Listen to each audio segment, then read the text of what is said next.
If I can have everyone's attention, we will wrap up our availability for today for the NASCAR Sprint Cup Series with Brad Keselowski, driver of the number 2 Miller Lite Dodge, currently ninth in points with 3 wins so far this season.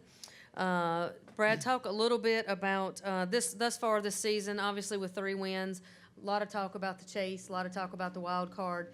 Halfway through the season, coming into New Hampshire this weekend. Sure. Well, we certainly feel good about where we're at, but we're, I wouldn't say we're content, but we're happy to be where we're at, and we want to get more wins and continue to show consistency and move our program forward, get the ball rolling. Just keep it going and carry some momentum into the chase.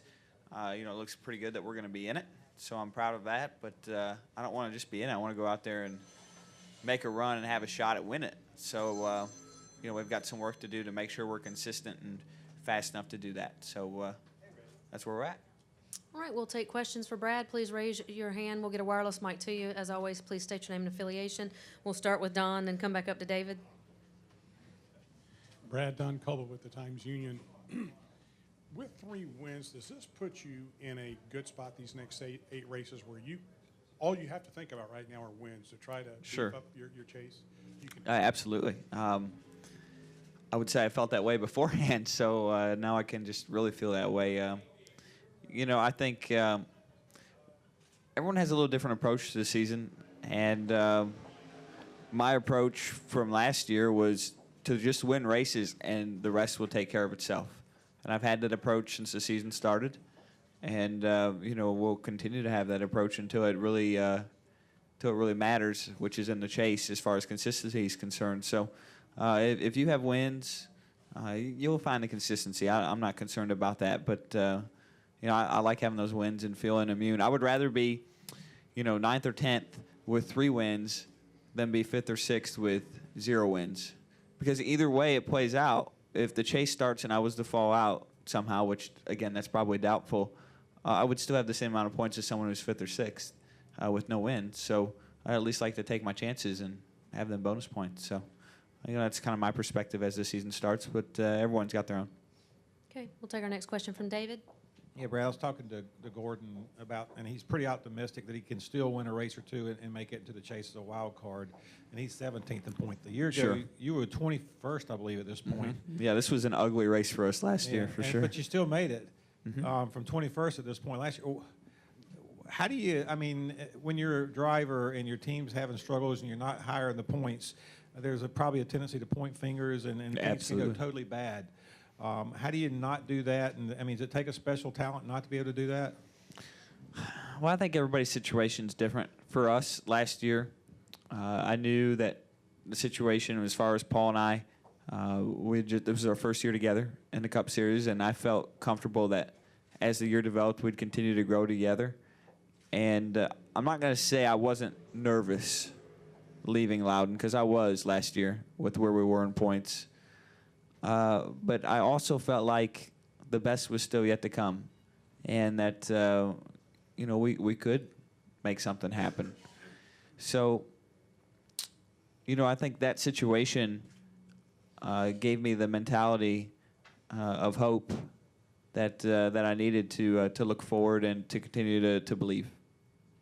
But Jeff's situation could be different. I don't know enough about Jeff's situation with his group and so forth.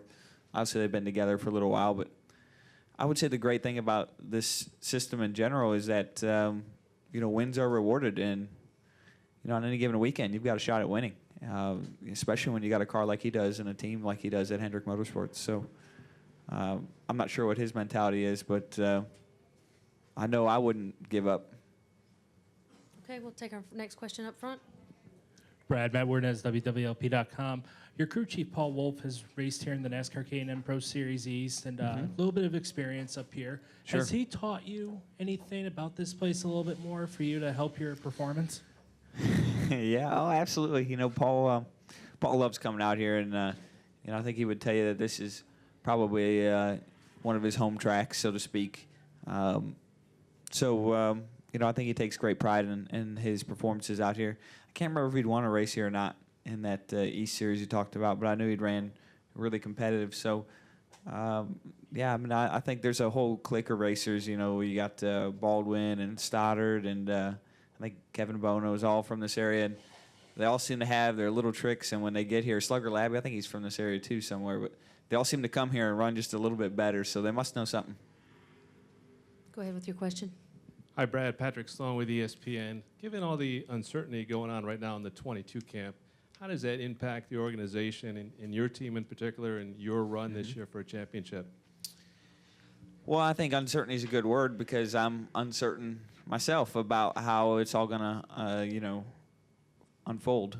And, it's certainly not something that if you wrote down on paper you'd want to happen, you'd write down.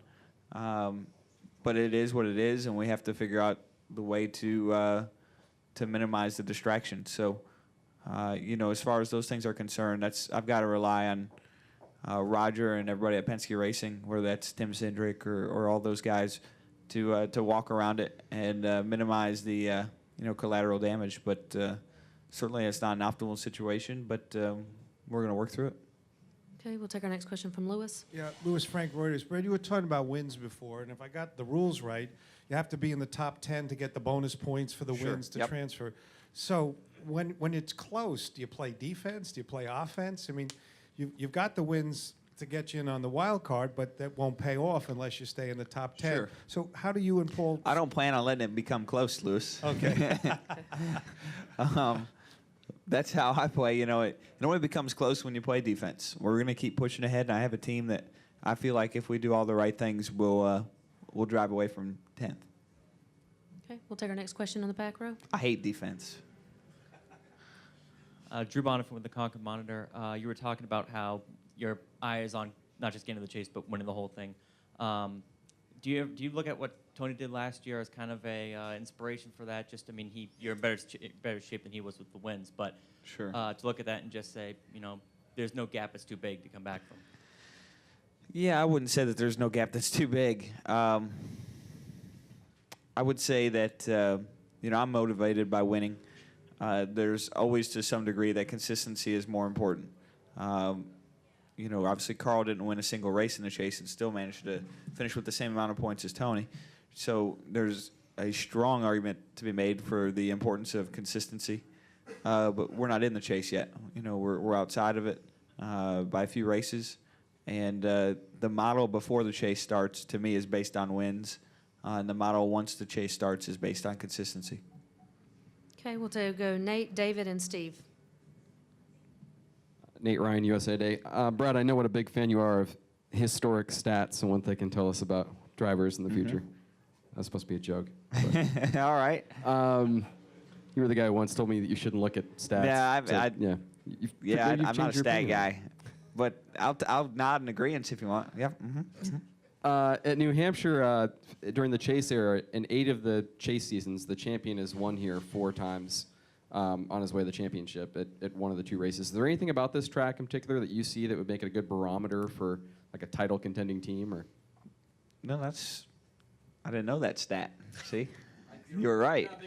Yeah. In general, I think it speaks to strengths of teams because, obviously you're coming back to Loudon for a second time and a list of other tracks for the second time, whether that's Martinsville, I think Dover, Texas, et cetera. And those are all, repeat appearances in the season, and they're in the chase. So it shows to the strength of a team that's able to get better or continue their performance at those, tracks that you're coming to for the second time, and that's really important in the chase. So I would say that's probably more the rationale than anything specifically about Loudon. do you consider this place to be more difficult or being that it's unique? There's not really another... Yeah, I don't think there's any other track that's like it in the rest of the chase. Or really, throughout the season, there's probably nothing like it, but that's not a bad thing. Okay, David.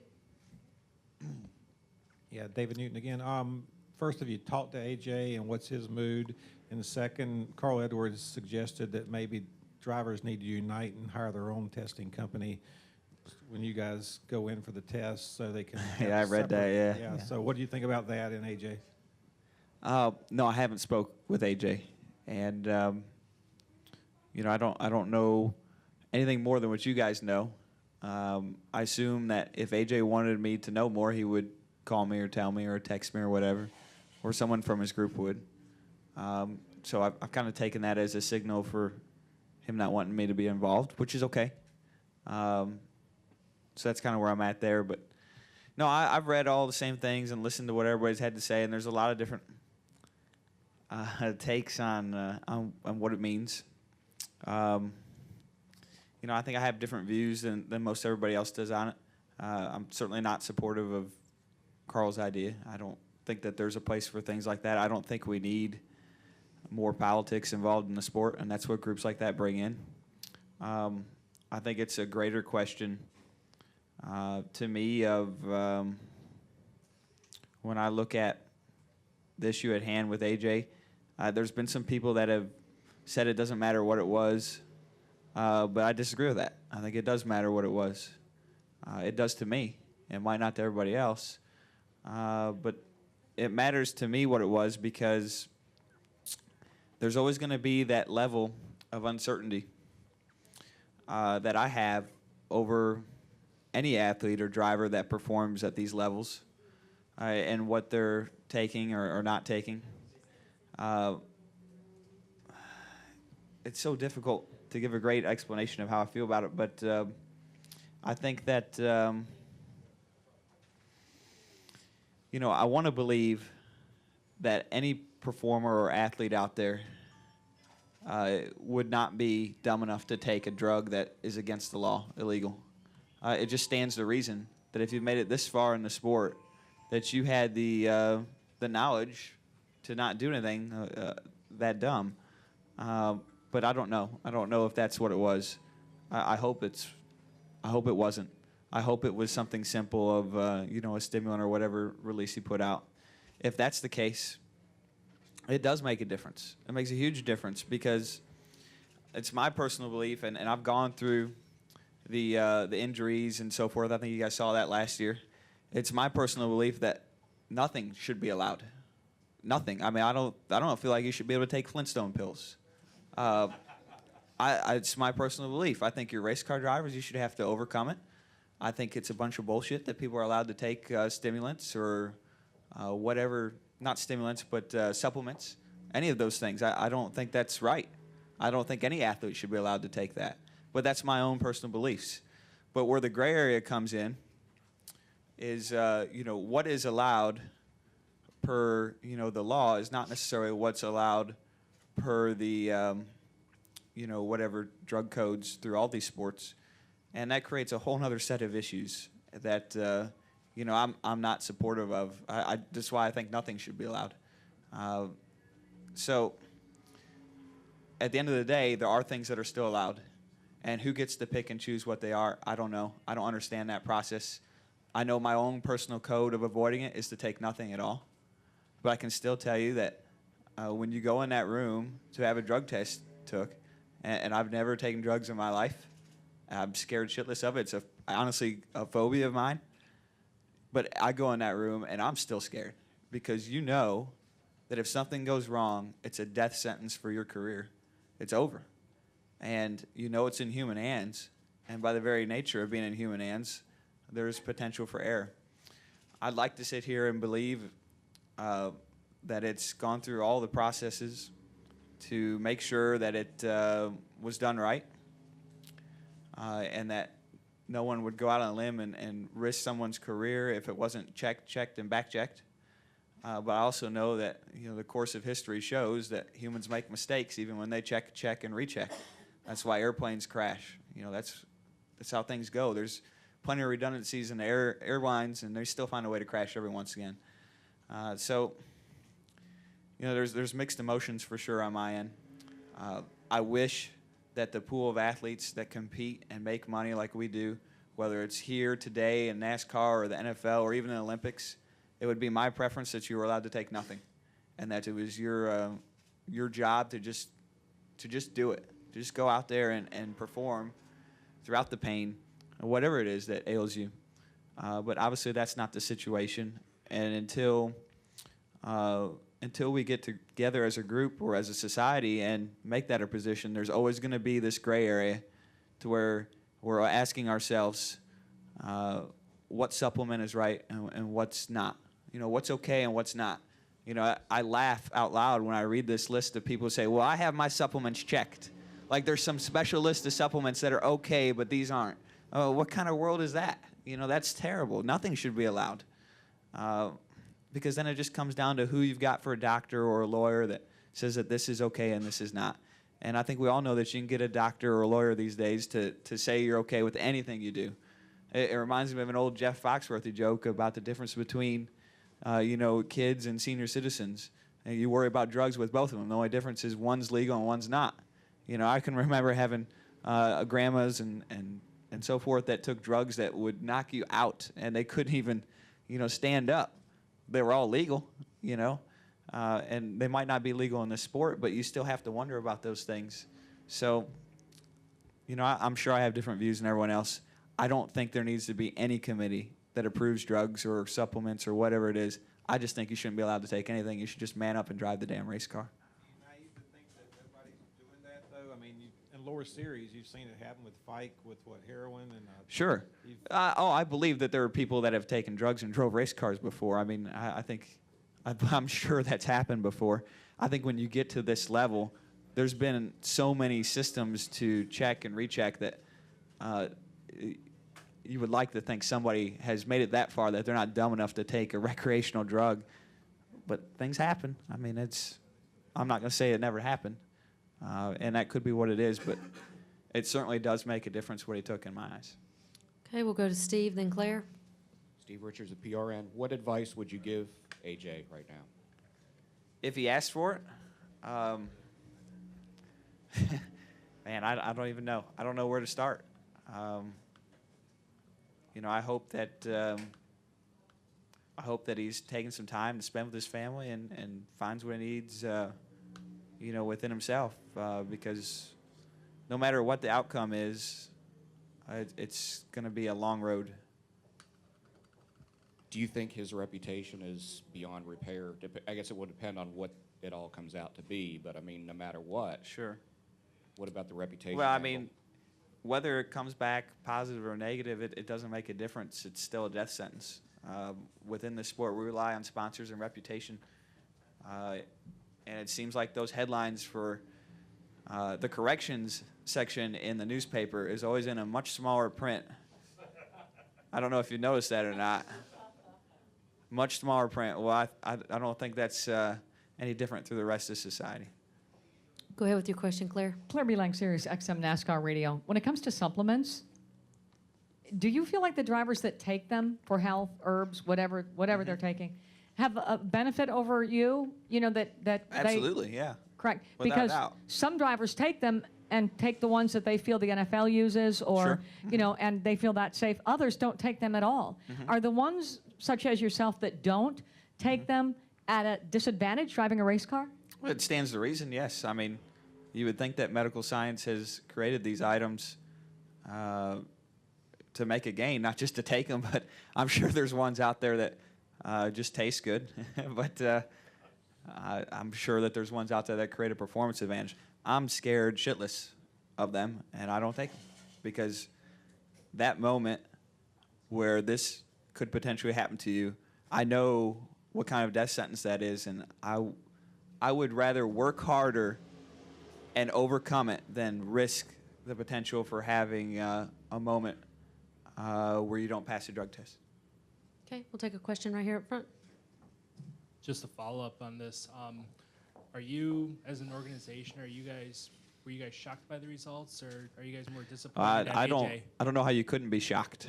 I've certainly I wasn't cheering about it. How about that? You know, it's a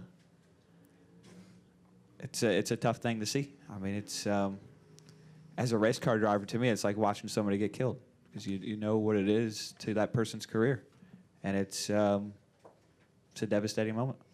Final question for Brad. All right, Nate. I'm just reading over again what you said. When you say it does make a difference what he took, does it make a difference because he should get dispensation if it's a stimulant versus a narcotic, or I mean, are you saying that if it's a certain type of substance, he should get leeway? Is that kind of what you're implying there? Or? What I'm saying is the difference between a recreational drug versus whatever you want to call it, some kind of supplement, stimulant, etc. One's legal and one's not. And, society obviously has made a case for one that it has not for the other. And that means the sports world is in limbo trying to decide between the two as well. And we don't seem to have an answer. Brad, thank you for your time this No problem. afternoon. Good luck this weekend. Thank you, guys.